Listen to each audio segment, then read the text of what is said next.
এটা কাম কৰিবাচোন কালি বিয়ৈ ফুৰিবলৈ যোৱা কাপোৰবোৰ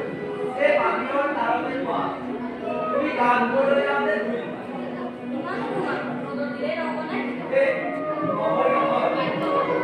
বৰ্তমান দেশৰ পৰিৱেশ বৰ ভয়ানক বাহিৰৰ বতাহত বিভিন্ন ৰোগৰ বীজাণুবোৰ এইবিলাক পৰিষ্কাৰ কাপোৰত লাগি আহিব সেয়েহে আগৰৰ পৰা আহিলে আজিকালি অকল ৰ'দত দিলেই নহয় কথা দেখোন তোমালোকে শুনিয়ে আছা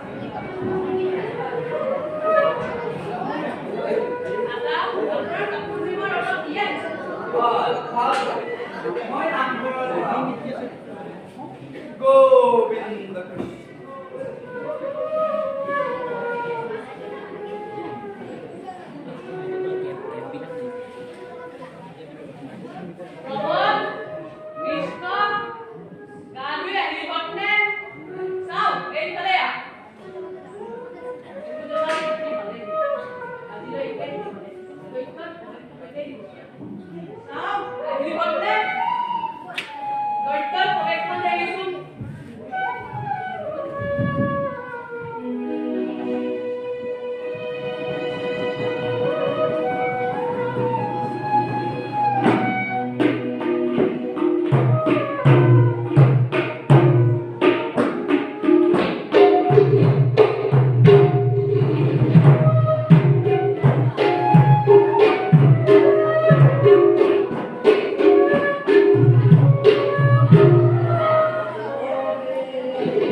আপুনি ক'ৰ পৰা আহিছে? মই এখন ভ্ৰমণকাৰী থাকো দিল্লী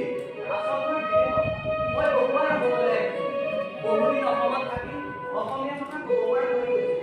এইবাৰ কৰিবৰ বাবে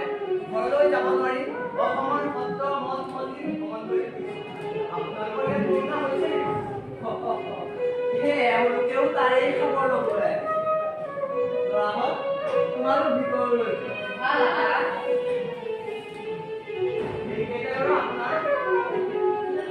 আপোনালোকে জানেই নিশ্চয় আমাৰ সত্ৰ উদাসীন সত্ৰ আমাৰ সত্ৰৰ বৈষ্ণৱসকলে বিয়া বাৰু নকৰা ইহঁত মোৰ পুষ্য পুত্ৰ আৰু মা বাপেক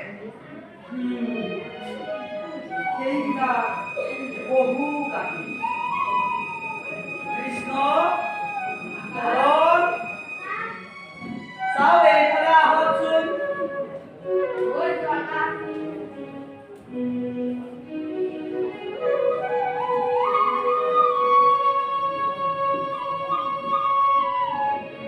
পৱন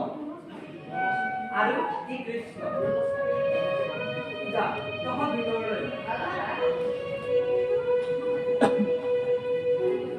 এই পৱনৰ মাক বাপেক কোন সি একোকে নাজানে কোনোবা অজানি বাপেকৰ সি বোলে সন্তান তাৰ ঠিক ১৩ বছৰমান বয়সতে বাপেকটো কৰবাত হেৰা হ'ল আৰু মাকেও ল'ৰাক আইতাকো ল'ৰা চাৰিওফালে বান্ধি গৈছিল শেষত ভঙা ফুৰা আইতাকে আদি আমাৰ হাতত দিলে ১.৫ বছৰ বয়সৰ পৰাই কাম কৰিছিল আৰু যেনে কৃষ্ণ অতি দৰিদ্ৰ মাক বাপেক তাক ২ বছৰ বয়সতে আমি পত্ৰ সেই আৰু যে ডাঙৰটো দেখিলে এই তাৰ কি দম নুঠিব অকণমান টানি ক'লে সেই গুচি যাম বুলি যিহে ফুলুকনি মাৰিব পিছে কি যাব তাৰতো পৰিচয় দিবলৈকে কোনো নাই বুজিছে ইহঁত সকলোৰে ময়ে পিতৃ আৰু ময়ে অকল মই পত্ৰৰ চায়ু হাতীত যে দেখিলে ডাঙৰ সৰু ল'ৰাবিলাক প্ৰায়বিলাক ক'বলৈ দুখেই লাগে ময়ো মা দেউতাৰ মুখ নেদেখি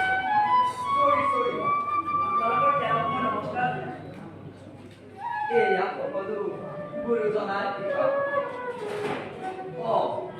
আমি মূল কথাৰ পৰা কৰবালৈ গলো আপোনালোকে কৰোবাৰ কথাহে সুধিছিলে হয় গাঁও সোমাবই নোৱাৰি চাৰিওফালে কৰোনাৰ ড্ৰাম স্কুল কলেজ কাৰ্যালয় বন্ধ কিন্তু সত্ৰখনত ঘূৰি ক'ত তেনে এই কৰোনাই সকলোতে বিভীষিকাৰ সৃষ্টি কৰিলেও আমি তাৰ পৰা সম্পূৰ্ণ নিৰাপদে আছো এই বিজ্ঞানে কৰোনাৰ পৰা বাচি থাকিবলৈ যিবিলাক সাৱধানতাৰ কথা কৈছে সেয়া আমাৰ গুৰুজনাই ৫০০ বছৰ আগতেই বন্ধ কৰি মানে এই পুৱা গধূলি গা পা ধোৱা ধুতি বিধুতি মানে গা পা ধুই সযতনে থাকি আহাৰ গ্ৰহণ কৰালৈকে শ্ৰীমন্তমেৰে থকা নিতৌ শাৰীৰিক অনুশীলন কৰা এইবিলাক কথা পৰম্পৰাৰ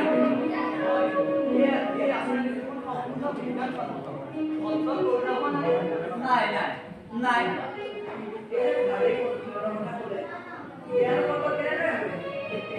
ৰ'ব দেখুৱা কৃষ্ণ চাওক এওঁলোকৰ অকণমান দেখুৱাই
হয় এয়া নিত্যৰ আদিপাত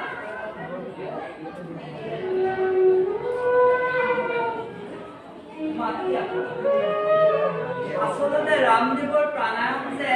আজিৰ ৰাইজে আদৰি লৈছে আমাৰ গুৰুজনাই তাহাঁতে এই প্ৰাণায়াম কৰা হয় আমাৰ প্ৰতিখন বিদ্যালয়ত যদি কৰিব পাৰি তেন্তে আমাৰ শিশুসকল সুস্থ আৰু সবল হ'ব